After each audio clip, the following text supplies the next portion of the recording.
మీకు పరిపూర్ణ స్తోత్రాలు చెల్లిస్తున్నాను. ఈరోజు చింత పుట్టినరోజు మీరు ఇక్కడ మేము కుడి మంటకు మీకు ధన్యవాదాలు తండ్రి. మీరు మాకు జ్ఞానం బయట చేసిన ఈ ప్రపంచాన్ని నడిపించే దేవుడు తండ్రి. ఫ్యూచర్లో కూడా మీ జనులకందరికీ జ్ఞానం బోధన చేయండి. అన్ని రకాలుగా మీ అనురాగాన్ని, మీ ప్రేమను ప్రజలకు నింపండి. ప్రజలలో మానసిక రుగ్మతలతో ప్రజలు ఒకరినొకరిని చంపుకుంటున్నారు, ఒకరొకరు ప్రేమను కోల్పోతున్నారు. వారందరూ ఎంతో ప్రేమ నింపి అందరూ ఒకే ఈ భూమి మీద ఉన్న మానవులంతా మీ బిడ్డలని అందరికీ తెలియజేయాలి. మీకు స్తోత్రం చెల్లిస్తున్నాను. నా తరపున పుట్టిన బిడ్డలు అమాయకంగా అజ్ఞానంలో ఉన్నారు తండ్రి. రాజా చంద్రుడు వాళ్ళిద్దరికి జ్ఞానం పొందేటట్టు వాళ్ళిద్దరిని జీవించిన రాజాకు మంచి కార్యం ఇచ్చి నాకు మంచి కోడలుగా ఒక మంచి బిడ్డని నాకు ఒక మంచి బిడ్డ మీ జ్ఞానాన్ని, మీ ప్రేమను పొందుతున్న బిడ్డని నాకు కోడలుగా తీసుకురాకుండా నా చిన్న కొడుకు, చిన్న కోడలు ఇద్దరు నా ఎందుకు ప్రేమ పొందుకుని వాళ్ళిద్దరు పరీక్షల పాసు ప్రజలకు సేవ చేసే విధంగా వారికి జ్ఞానం ప్రసాదించండి. రాజా విశ్వానికి మిత్రుడైన ఆయన అమాయకత్వంతో రాజా తన జీవితాన్ని తన ఇష్టం వచ్చినట్టు చేసుకున్న తండ్రి. ఆయనకు మంచి దారి చూపిస్తాను. ఆ బిడ్డ నా బిడ్డ అయిన తండ్రి మీరు ప్రసాదించిన బిడ్డ తండ్రి. ఆయనను మీరు కాపాడండి. మా కుటుంబమే కాకుండా ఈ దేశం ఈ భూమి మీద ఉన్న అందరి మనసులలో ప్రేమ నింపాలని మనస్ఫూర్తిగా కోరుకుంటున్నాను.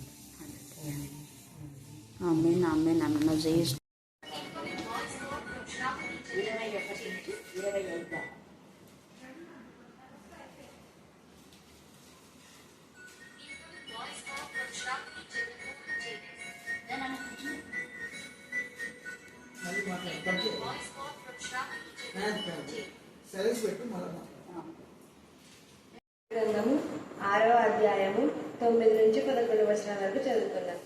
ఆయన 5వ ముద్రను విప్పినప్పుడు దేవుని వాక్యము నిమిత్తమును తాము ఇచ్చిన సాక్ష్యం నిమిత్తమును వధింపబడిన వారి ఆత్మలను బలిపీఠం క్రింద చూచితిని.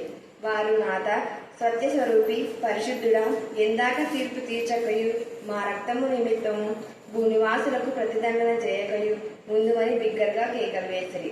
తెల్లని వస్త్రము వారిలో ప్రతివానికి ఇవ్వబడెను. మరియు వారి వలనే చంపబడబో వారి సహదాసుల యొక్కయు సహోదరుల యొక్కయు లెక్క పూర్తి అగు వరకు ఇంకా కొంచెము కాలము విశ్రమింపవలనని వారితో చెప్పబడెను. దేవుడి హృదయపు ఆంతరిక భాగంలో నుంచి నా తండ్రి బిడ్డల చేసే ఆకృతన మీరు వింటున్న తండ్రిగా ఉన్నందుకు నేను కొన్నాళ్ళు చెల్లిస్తున్నాను. పగిలిన గుండెతో నా ప్రభ నా తండ్రి కన్నీటిలో జీవితంలో మీరు సమాప్తి చేయగల తండ్రి అని మీ సన్నిధిలోకి వచ్చిన్నారు. వాక్యం ద్వారా ఆదరించండి, వాక్యం ద్వారా బలపరచండి, వాక్యం ద్వారా ధైర్యపరచండి.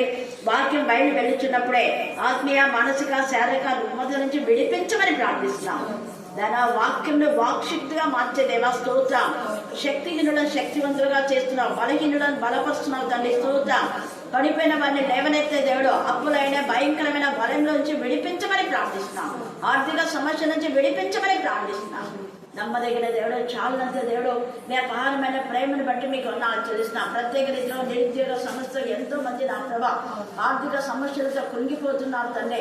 చదివి నా ప్రభ ఎన్ని సంవత్సరాలు అయినా కూడా వారికి ఉద్యోగం రాలేదు ప్రభ నా తండ్రి. గవర్నమెంట్కి మీ జ్ఞానం వివేకం దయచేసి న్యాయయుక్తంగా నా ప్రభ నా తండ్రి ఇదే చివరి అవకాశం అన్న వారికి ముఖ్యంగా ఉద్యోగాలు దయచేస్తారు దేవా. మరొక సంవత్సరం అవకాశం లేదు అన్న వాళ్ళకి నా ప్రభ నా తండ్రి దేవా నా తండ్రి ఏజ్ బార్ అయిన వాళ్ళకు నా తండ్రి మొదట ఉద్యోగాలు ఇవ్వడానికి జ్ఞానం కలుగొచ్చమని ప్రార్థిస్తున్నాం. అలాగనే పేదలైన వాళ్ళని జ్ఞాపకం చేసుకొని వారికి మా తండ్రి ఉద్యోగాలు ఇవ్వడానికి మీకు కృప దయచేయండి.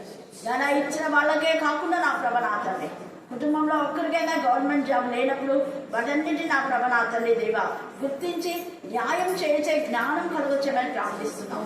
దేవ కష్టపడి చదివి రాసిన బిడ్డలకు తగిన ఫలితాన్ని మీరు దయచడానికి ప్రార్థిస్తున్నాం. లంచంలకు అమ్ముడుపోకుండా జ్ఞానం కలుగచడానికి ప్రార్థిస్తున్నాం. దేవ లంచగొండి వ్యవస్థ ఏ స్థానంలో గద్దించమని ప్రార్థిస్తున్నాం. వాలంటీర్స్ మా ప్రభ ఎంపిక చేసేటప్పుడు కానివ్వండి దేవా, ఏది మా ప్రభ నా తండ్రి ఉద్యోగంలో మాత్రమే దేవా వారి యొక్క కష్టంలకు తగిన ఫలితాన్ని మీరు దాచాడు. మోసపూరితమైన దైవ ఆలోచన, చెడు ఆలోచన ఏష్టంగా గర్దించమని ప్రార్థిస్తున్నాం. స్వార్థంతో వారి సొంత వాళ్ళకి ఇవ్వాలన్న స్వార్థం నుంచి విడిపించమని ప్రార్థిస్తున్నాం. అలాగే నేను ఆ ప్రభ నా తండ్రి ఇక్కడ చేరిన బిడ్డలందరిపైన నీ కార్యపరసం తోడుగా ఉంచండి.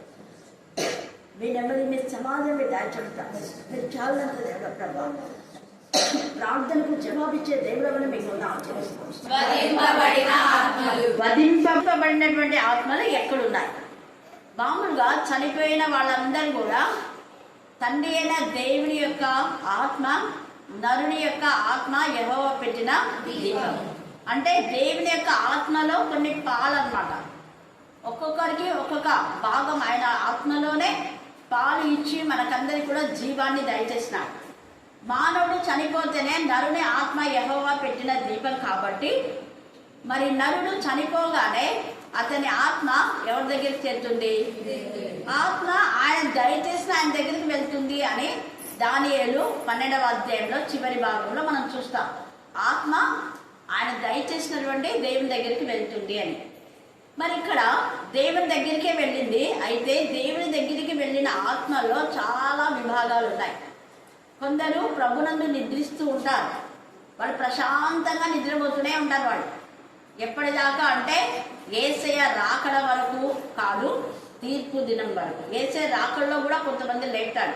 నిద్రించిన అందరూ కాదు, ప్రభునందు నిద్రించిన వారు ధన్యులు. వాళ్ళు మాత్రమే యేసయ్య యొక్క రాకడలో వాళ్ళు మనము కలిసి ఇక్కడ నిలిచి ఉన్న వాళ్ళు రెప్పపాటున మార్పు, అంతకుముందు ప్రభునందుండి చనిపోయిన వాళ్ళు కలిసి దేవుని నామాన్ని గణపరుస్తారు.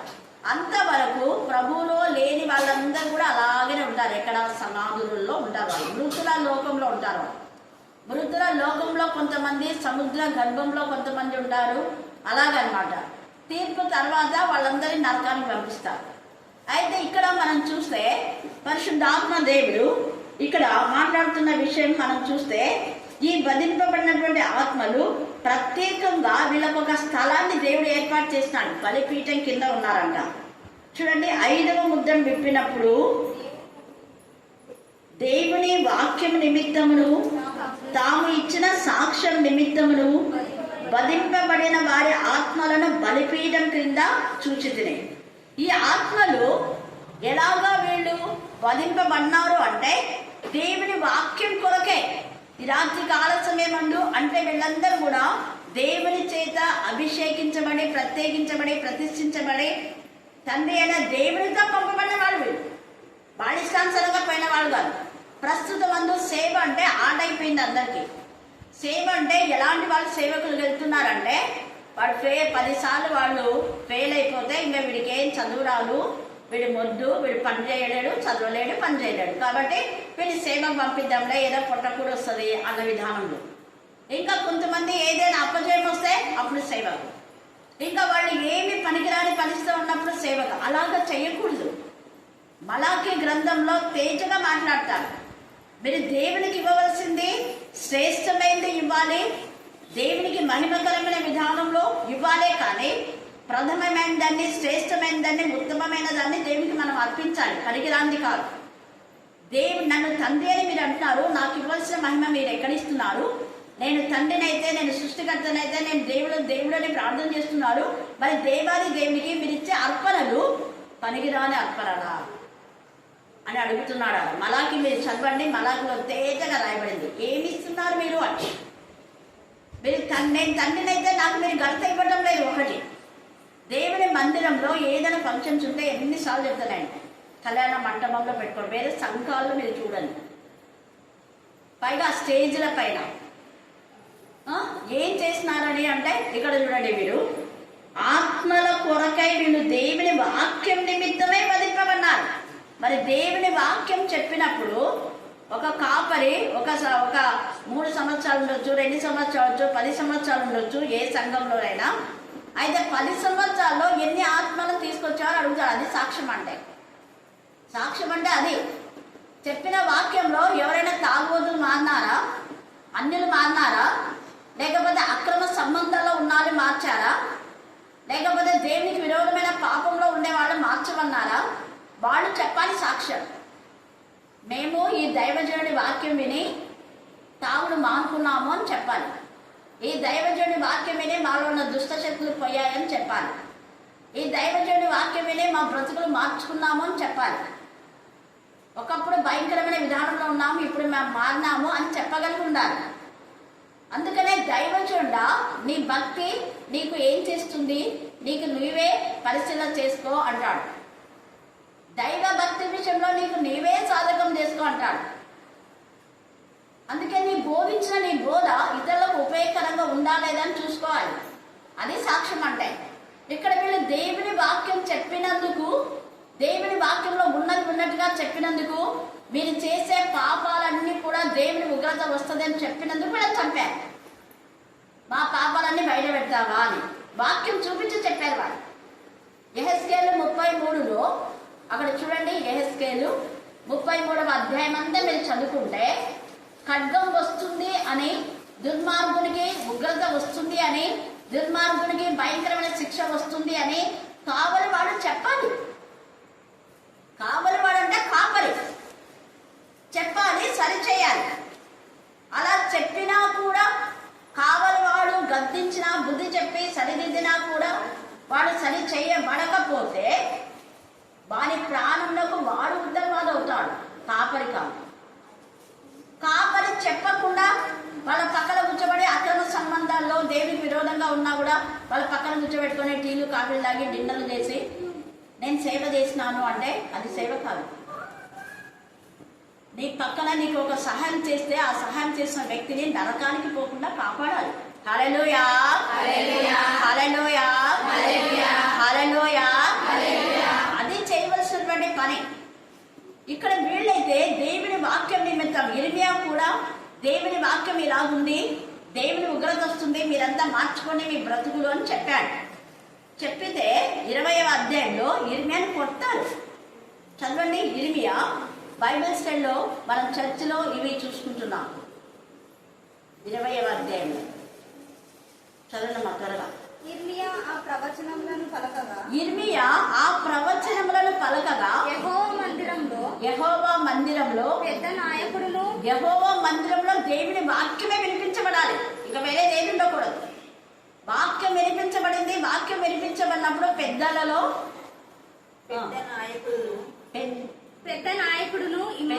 నాయకుడును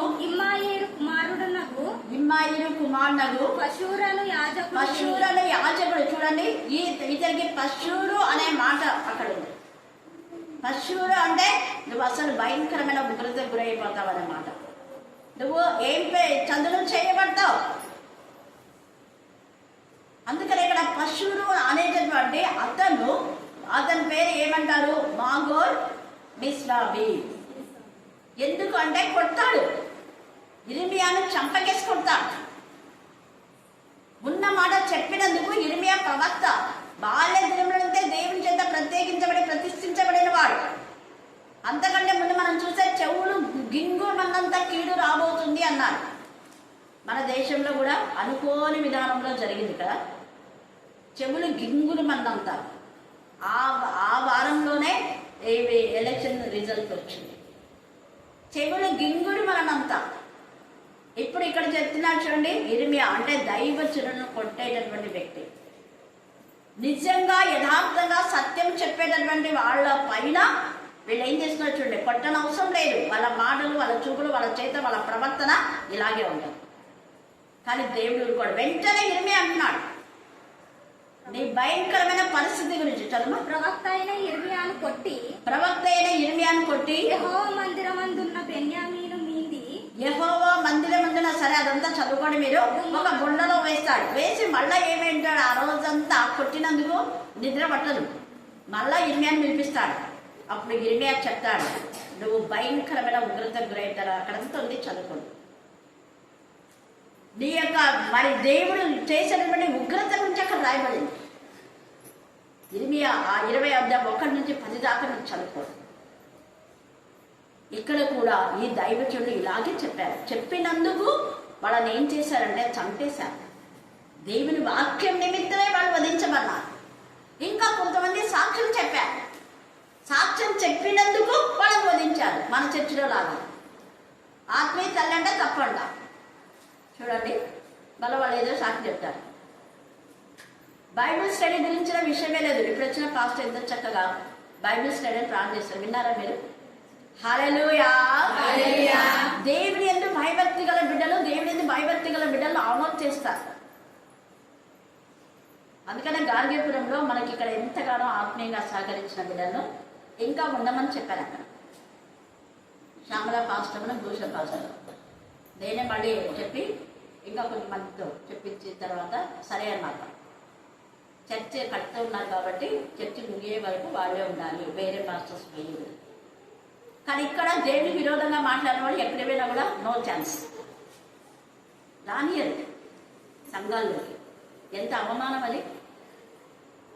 దైవజనులు అయ్యింది ఏమని చెప్తున్నారు? సేవ ముఖ్యం కదా. సేవ ముఖ్యం కాదంట. ఏం ముఖ్యం చెప్పండి? మన భార్యల ఉద్యోగం ముఖ్యం. ఎందుకు వస్తారు సేవకు? నాకైతే నిజంగా నవ్వు వచ్చింది అన్నమాట. అంటా ఉంటాను. వెంటనే నాన్న గుర్తొచ్చి నాకు కళ్ళ నీళ్ళు వచ్చాయి. ఎందుకంటే ఇక్కడికి వచ్చి అమ్మ చనిపోయిన తర్వాత హెచ్ఎంగా ఉండి ఆమె ఛార్జ్ తీసుకొని అదంతా ఆమె హెచ్ఎంగా ఉండి అంటే 3 times వచ్చినాడు ఇక్కడికి. 3rd time వచ్చినప్పుడు అమ్మ ఇక్కడ చనిపోయినారు. చనిపోయిన తర్వాత ఆ పెన్షన్ వస్తుంది కదా, ఆ పెన్షన్ కోసం తిరగాలంటే దాదాపు 1 month అయినా అవుతుంది. ఇక్కడ ఇది అంటే సేవ వదిలిపెట్టి తిరగాలి. నేను వద్దన్నాను. నాన్న సేవ వదిలిపెట్టి నేను తిరగాలి కాబట్టి నాకు పెన్షన్ వద్దన్నాను. కానీ దేవుడు అన్యాయస్తుడు కాదు. మా ఇంట్లో ఎవరికి రాలేదు, నాకు దేవుడు ఉద్యోగం ఇచ్చిన. హల్లెలూయా, హల్లెలూయా. ఆ రోజు నాన్న సేవ కోసమే అమ్మ పెన్షన్ వదులుకున్నాను. సేవ కోసమే, సేవ కోసమే కొన్నిసార్లు అమ్మ స్కూల్ కూడా సెలవు పెట్టేది. సేవ అంటే ఆటలు అనుకుంటున్నారు. లోకమంతా సంపాదించుకొని దేవుని యొక్క రాజ్యంలో లేకపోతే ఏం ప్రయోజనం? సేవకు సమర్పించుకున్న తర్వాత నాగడి పైన చెయ్యి పెట్టి వెనక్కు చూడకూడదు. ఉద్యోగం అంతలో ఫ్రైడే నేను ఖచ్చితంగా ఒక రోజున లేదా హాఫ్ డే కంపల్సరీగా నేను సెలవు తీసుకుంటాను. మీకు అందరికి తెలుసు. ఎక్కడున్నా ఇక్కడున్నా కూడా 34 years అలాగనే దేవుడు కృపదానం చేస్తాడు. మధ్యలో ఎప్పుడు ఎక్కడ తీసుకున్నాం. దేవుడు అలాంటి ఆరోగ్యం ఇచ్చి ఆ పరిచర్యలో వాడుకున్నాడు కాబట్టి ఎన్ని ఆత్మలే నా ఐశ్వర్యం. హల్లెలూయా, హల్లెలూయా, హల్లెలూయా. ఉద్యోగంలో ఉన్న ప్రభు పరిచర్యలే, ఉద్యోగంలో లేకపోయినా ప్రభు పరిచర్య. అప్పుడు దేవుడు ఎంత ఆశీర్వదించాడు. వీళ్ళ సాక్ష్యము ఇది అన్నమాట. వీళ్ళ సాక్ష్యం యేసు నామంలో మేము జీవిస్తున్నాం. యేసు నామంలో మీరు మమ్మల్ని ఏం చేసినా కూడా మేము ప్రకటించకుండా ఉండలేము. అది సాక్ష్యం. మణిపూర్ వాళ్ళు అలాగనే సాక్ష్యం ఇచ్చినారు. మీరు చచ్చిపోతారు, మీ పిల్లలు చంపేస్తామంటే మా పిల్లలు చచ్చిపోతే దేవుని రాజ్యంలో ఉంటారు. మీ అమ్మ నాన్న చంపేస్తాము, మీరు చెప్పండి మీ అమ్మ నాన్న కంటే మా అమ్మ చనిపోయినా కూడా దేవుని రాజ్యంలో ఉంటాం. మా అమ్మని చంపేస్తే ఏం పర్వాలేదన్నారు పిల్లలకు వీడియో కాల్స్ చూపించి మీ అమ్మని చంపుతున్నాం చూడు, ఒప్పుకోమని చెప్పు. వాళ్ళ యొక్క దేవత పేరు చెప్పమని చెప్పినారు. మేము చెప్పము. నజరేయుడైన యేసు నామమే, యేసు నామంలోనే మేము జీవిస్తాం, యేసు నామంలోనే మరణిస్తాం, యేసు నామంలో పరలోకి పోతాం. ఈ 3 వాడు. యేసు నామంలో జీవిస్తాం, యేసు నామంలో మరణిస్తాం, యేసు నామంలో పరలోకాలకు వెళ్ళిపోతాం. మీరు ఏమైనా చేసుకోండి. అది సాక్ష్యం. సాక్ష్యం అంటే అది. దేవుడు అంత మేలు చేస్తే సంఘానికి ఏం చేసినామని దేవుడు అడుగుతారా లేదా? అడుగుతాడు. ఇచ్చిన వాటిలో ఖచ్చితంగా 10% సంఘానికి ఇవ్వాలి. సమయం ఇవ్వాలి, అలాగే డబ్బు కూడా ఇవ్వాలి. ఇచ్చిందంతా మనం కూర్చుకునే కాదు. ఎవరికైనా, అది యాజకులకైనా ఎవరికైనా అది 10వ భాగం తీసి పెట్టాల్సిందే. మనం వాడుకోకూడదు. అది లేవీలకు ఇవ్వాలి. అంటే దైవజనులకు, పేద దైవజనులు ఎవరైనా ఉంటాయి, విధవరాళ్ళు, పేదలకు, తల్లిదండ్రులు లేని వారికి, అలాగే మనం సహాయం చేయాలి. అది ఆ అమౌంట్. కానీ మన సంఘంలో ఇష్టానుసారంగా వాడుతున్నాం. దేవుడు ఊరుకోడు. వాడిన వాళ్ళని కూడా లెక్కడుతాడు, తీసుకున్న వాళ్ళని లెక్కడుతాడు. హల్లెలూయా, హల్లెలూయా. కొంతమంది న్యాయంగా పరిపాలన చేసేటువంటి కాపాడుతున్నారు. దేవుడు వారిని బహుగా దీవించుగా. అందుకని ఇక్కడ ఏమంటే వీళ్ళందరూ న్యాయమైన విధానంలో దేవుని పరిచర్య చేశారు. వాళ్ళ సొంత వాళ్ళ గురించి వాళ్ళు ఆలోచించాలా, వాళ్ళ పిల్లల గురించి ఆలోచించాలా. అయితే వారి వాక్యము నిమిత్తమే వాళ్ళు వధించమన్నారు. యేసయ్య సాక్ష్యం నిమిత్తమే వాళ్ళు వధింపబడిన వారి ఆత్మలను ఎక్కడంటే బలిపీఠం కింద, అంటే వారి రక్తాన్ని వచ్చారు. మన పాపం నిమిత్తమే పశువులను ఎడ్లను అప్పుడు బలిగా అర్పించేటటువంటి వాడు. కానీ మానవులకు పాపం నుంచి విడిపించడానికి వీరు వాక్యం చెప్పి వీళ్ళు వధగొర్రెగా మారారు. యేసయ్య ఎలా వధింపబడినారో అలాగే వీళ్ళు వధింపబడినారు. అందుకనే వీళ్ళకు బలిపీఠం కిందనే పెట్టాడు తండ్రి అయిన దేవుడు. చూడండి, కొన్ని వందల వేల అక్కడ ఆత్మలు ఉన్నాయి. అయితే దేవుడు ఒక సంఖ్య వాళ్ళకు ఏర్పాటు చేశాడంట. అందుకే వాళ్ళు ఒకటే ఏమంటున్నా అంటే నాథ అంటున్నారు. చూడండి, నాథ నువ్వు మాకు నాథుడు, తర్వాత సత్యస్వరూపి, మమ్మల్ని ఎలాగ వీళ్ళు చంపాలో దౌర్జన్యంతో అక్రమంగా మేమేం నేరం చేయలేదు, మేము మంచి చేసినందుకు మా మీద వీళ్ళు గొడవపడి దౌర్జన్యంతో రాళ్ళు మిమ్మల్ని చంపారు, ఖడ్గంతో చంపారు, ఇలాగ మమ్మల్ని చంపారు. నువ్వు సత్యస్వరూపేకు దేవుడు కదా, నువ్వు సత్యమును మాకు న్యాయం చేకూర్చవా నాదా అంటున్నాను. తర్వాత పరిశుద్ధుడా, నువ్వు పరిశుద్ధుడా, మేము చచ్చిపోయే వరకు మా పరిశుద్ధతను కాపాడుకున్నాం. ఈ రాత్రి కాల సమయం ముందు రాకడ సమీపంగా ఉండగా మనం పరిశుద్ధతను కాపాడుకున్నాం బిడ్డలు కూడా. పరిశుద్ధతయే దేవునికి ఇష్టం ఉందా? పరిశుద్ధమైన తలంపులు, పరిశుద్ధమైన ఆలోచనలు. మనం పరిశుద్ధ కాపరి పరిశుద్ధంగా ఉండాలి, సంఘాన్ని పరిశుద్ధపరచాలి. సంఘంలో ఉన్న వ్యక్తులు దేవునికి విరోధంగా ఉంటే వెంటనే వాళ్ళకు వ్యక్తిగత కౌన్సిలింగ్ ఇవ్వాలి. హల్లెలూయా, హల్లెలూయా, హల్లెలూయా, హల్లెలూయా. దేవునికి విరోధంగా పాపం చేసే వాళ్ళు ఉన్నారు అని తెలిసి కూడా సంఘాన్ని పాడు చేస్తుంటే చూస్తూ ఉండి మళ్ళీ గొప్పలు చెప్పుకుంటుంటారు వాళ్ళ గురించి సిగ్గు లేకుండా. పలానా వాళ్ళు తీసుకొచ్చినారంటే ఆ పలానా వాళ్ళ క్యారెక్టర్ ఏంటంటే ఎంత అవమానం. అందుకనే వాళ్ళలాగా వీళ్ళు కూడా తయారవుతారు. ఎందుకంటే ఎవరు లాగా వాళ్ళు కూడా ఉంటాం, అంతే కదా. ఎవరి వాళ్ళని వాళ్ళు కోరుకుంటారు. మంచి వాళ్ళు మంచి వాళ్ళని కోరుకుంటారు, చెడ్డవాళ్ళు చెడ్డవాళ్ళని కోరుకుంటారు. అందుకనే ఇక్కడ ఎంత చక్కగా పరిశుద్ధాత్మ దేవుడు వీళ్ళతో మాట్లాడుతూ ఉన్నాడు. పరిశుద్ధులకు మేము పరిశుద్ధతను కాపాడుకున్నాం. తర్వాత అన్నాడు, ఎందాక తీర్పు తీర్చకయు మా రక్తం నిమిత్తము మా తర్వాత భూనివాసులకు ప్రతిదండన చేకయు. భూనివాసులు వీళ్ళంతా. అందుకనే ప్రతిదండన చేయవా దేవా, ఎప్పుడు చేస్తావు అంటున్నాడు. చేకయు ఉండు అని బిగ్గరగా కేకలు. ఇది కేకలు వేసే ఆక్రందన, వారి హృదయ ఆక్రందన. ఈ రాత్రి నీ గుండె మరి లో నుంచి వచ్చేటువంటి ఆక్రందన దేవుడు వింటున్నాడు. నిరుద్యోగంతో, అప్పులతో, ఆర్థిక సమస్యలతో, వ్యాధులతో, నిందలతో, దేంతో నువ్వు కన్నీరు కారుస్తున్నావు, ఆ కన్నీరు దేవుడు చూస్తున్నాడు. నువ్వు కూడా వీళ్ళ ఆక్రందన విన్న దేవుడు నీ ఆక్రందన వింటున్నాడు.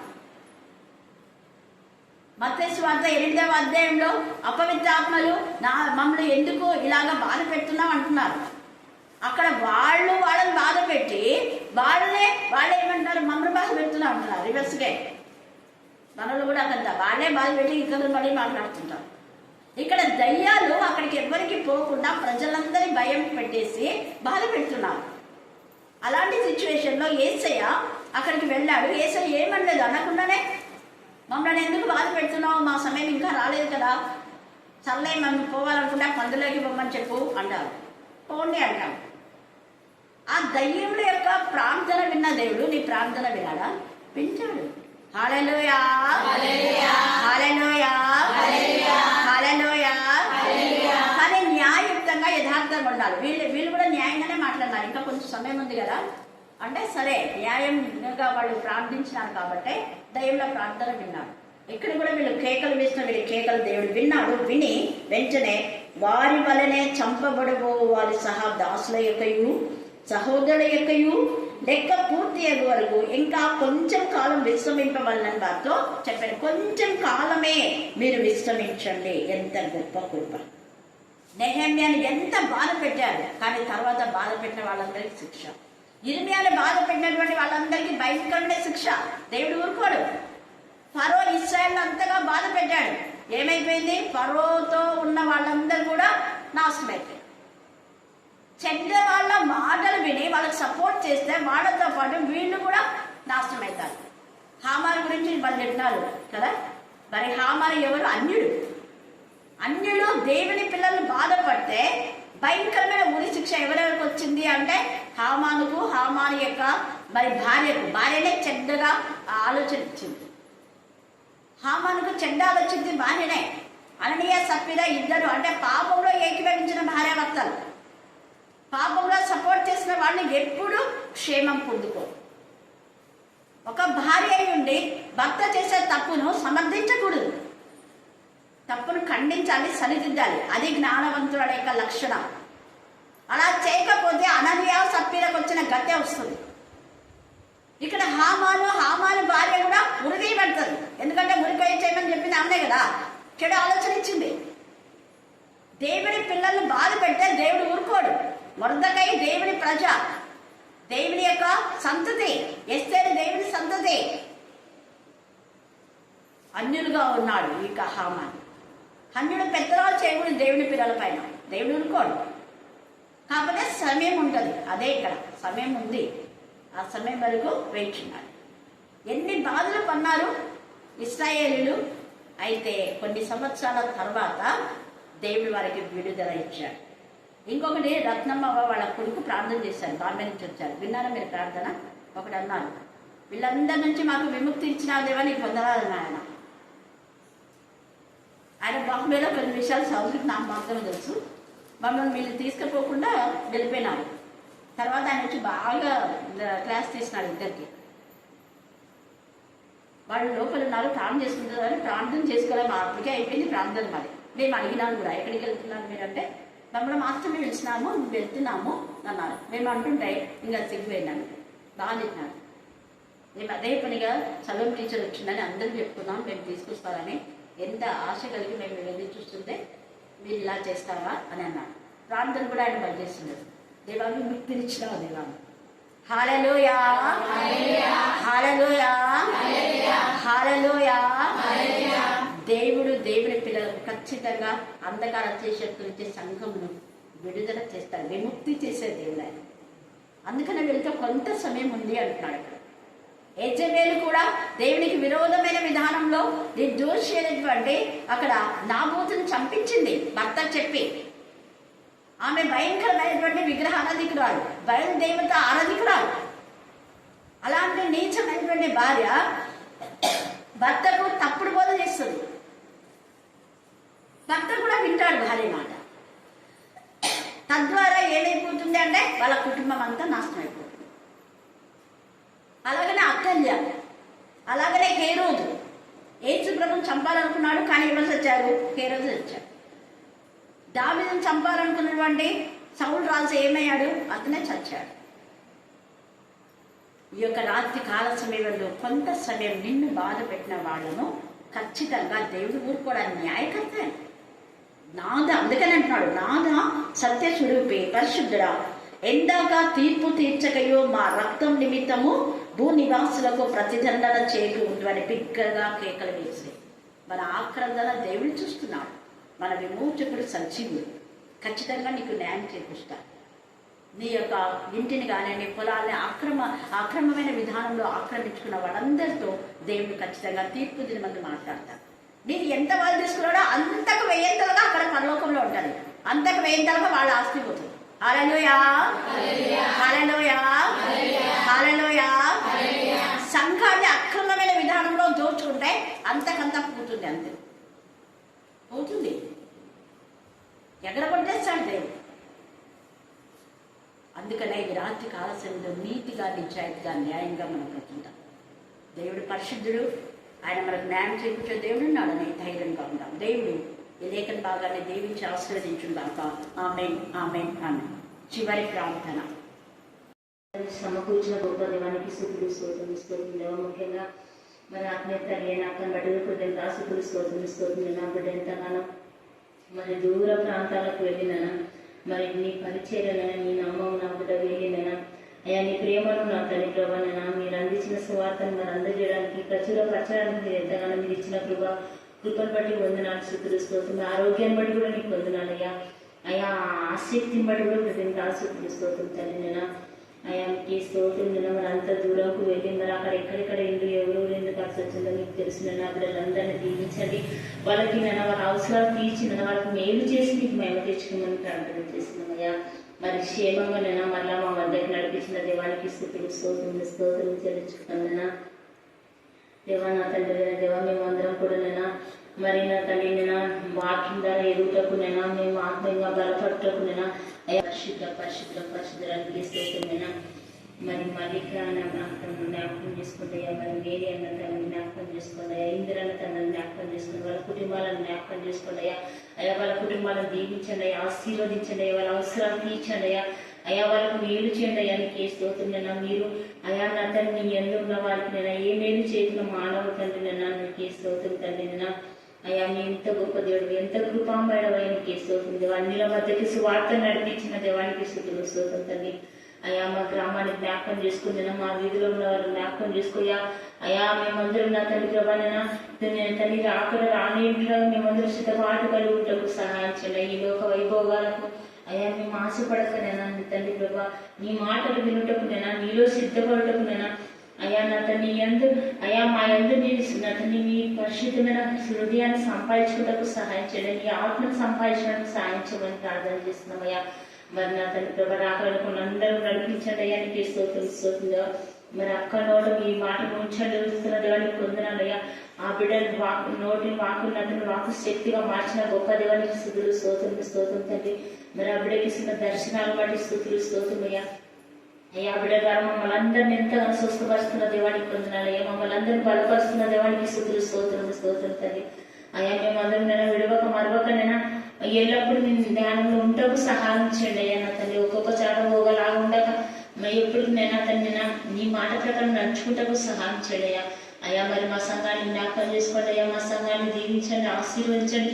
నామకార్థమైన జీవితాలను, నామకార్థమైన క్రైస్తవత్వం తీసివేతండి నేను అయా నా తండ్రి. నీ వాక్యానుసారమైన జీవితం పరిచయం జరిగించమని ప్రార్థన చేస్తున్నాం అయ్యా. సంఘ పెద్దలైతే యవనస్తులైతే అయా నా తండ్రి అన్నులు చేసినట్టు చేయకుండా తండ్రి నేను నీ భయం కలిగి అయా నా తండ్రి నీ మాటకు విధేయులుగా ఉంటకు నేను నడుచుకుంటకు నేను నీ కృపా సహాయం దయచమని ప్రార్థన చేస్తున్నాం అయ్యా.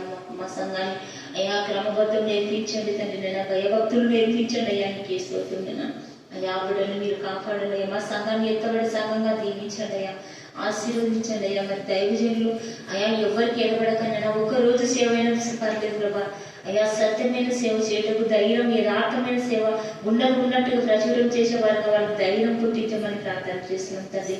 అలా నాడు నాన్న ఏలియాకు నా తను ఏ విధంగా ధైర్యంగా నా తని మరి నా తని మరి ఒక రాజు ముందుకు పోయి సవాలు ధైర్యంగా ఎలా మాట్లాడు ఆ విధమైన సేవ చేయటకు అయ్యా ఇప్పుడు ఇప్పట్లో ఉన్న సేవకులను జ్ఞాపకం చేసుకోండి అయ్యా. వారందరూ కూడా దయచేయమని పెట్టుకుంటున్నారు. డబ్బుల కోసం కాక నా తల్లి ప్రభా ఈ లోక మర్యాదలు కాక నా తల్లి ఆత్మీయంగాను అయ్యా నీతిగాను, నిజాయితీగాను, యథార్థంగాను, పరిశుద్ధంగాను అతని మరి ఎంతో మందిని ఆత్మీయులకు నడిపించే వాళ్ళని ఆత్మల భారం కలిగి వాళ్ళని చేయండి మరి ప్రార్థన చేస్తున్నాం అయ్యా.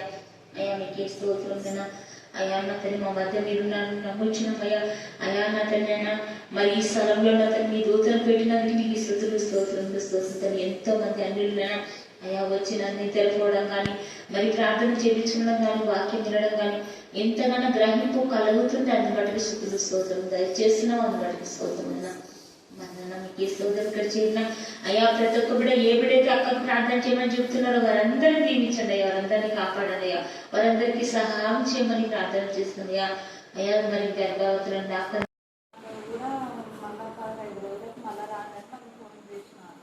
ఫోన్ చేసింటే బాగున్నాడు, మళ్ళీ ఎందుకు ఫోన్ చేసినారో అని మేము టెన్షన్తో బాధపడుతున్నప్పుడు మరి అక్కగారి దగ్గరకు వచ్చి ప్రేయర్ చేపిస్తున్నాక అక్క సంపూర్ణ స్వస్థతగానే కలిగింది కానీ నీకు అవసరమే లేదు చూడడానికి, బాగున్నాడు బాబు వెళ్ళొద్దులే అని చెప్పినప్పుడు కూడా మేము మరి వాళ్ళని ఫోన్ చేస్తుంటే మళ్ళీ టెస్ట్ చేయాలి అని ఫోన్ చేసినప్పుడు భయపడి ఇంకైనా సరే వాళ్ళు టెస్ట్ చేయాలంటున్నారు ఏమని భయపడి మళ్ళీ వెళ్ళి టెస్టులు చేసినాక వాళ్ళు నెలకు వస్తుంది అని చెప్పింది.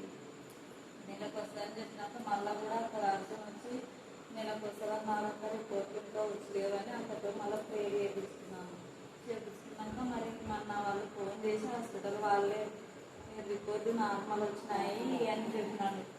మరి నార్మల్ వచ్చినందుకు దేవాది దేవునికి మరి మా హృదయపూర్వక వందనాలు చెల్లిస్తున్నాను. ప్రార్థించిన మా కోసం అక్కగారికి కూడా వందనాలు చెల్లిస్తున్నాను. దేవుడి సాక్ష్యాన్ని దీవించి ఆశీర్వాదించున్నాను. ఆమె